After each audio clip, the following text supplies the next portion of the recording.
Creating and passing a new law is a process that must follow the rules contained in the Constitution. There exist different phases constituting the procedure, and we can summarize them like this. 1. The initiative, so the power to submit a new bill.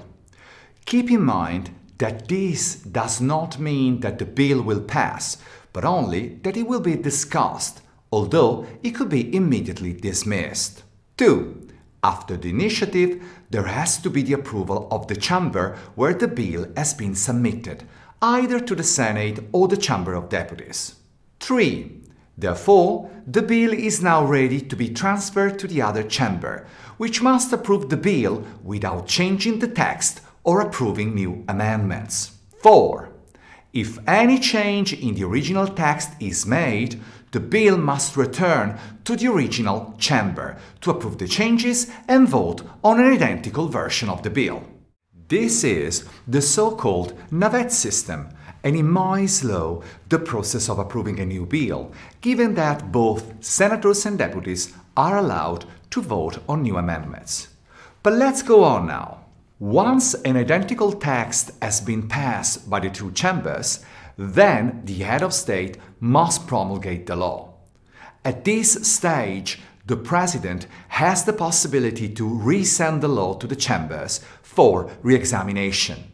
This can only happen once, and only if it is believed that there could be problems of constitutionality related to the new bill. Nevertheless, if the Parliament reapproves the bill in its original version, the head of state doesn't have any option. He must promulgate the law.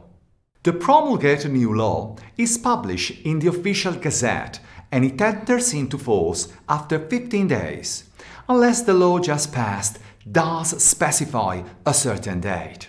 In the 15 days lapse, we say that we are in the vacatio legis period. The law exists, but it's not effective. This period serves to make the law knowledgeable for all citizens. When the Parliament is working to approve a new law, the procedure can be different according to the subject of the new rules.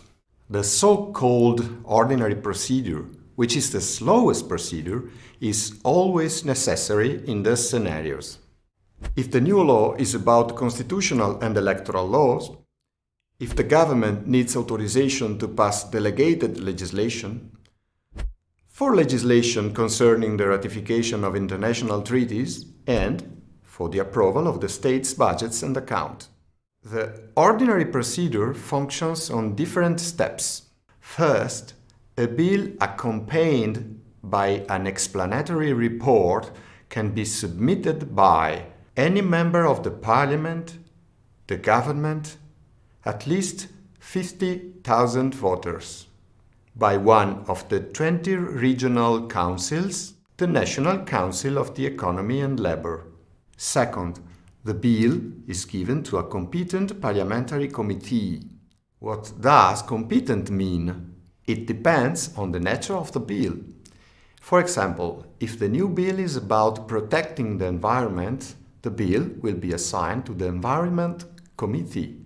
Keep in mind that the committee is made of a group of senators or deputies who are representatives of the same political distribution of the chamber.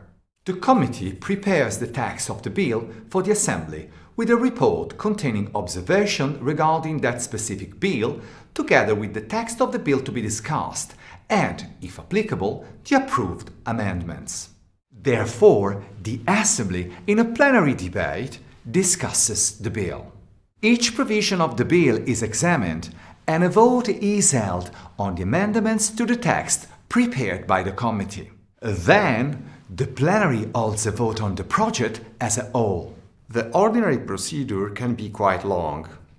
For this reason, there are also shorter procedures, and I refer to, first, when the parliamentary committee acts in the so-called sede redigente.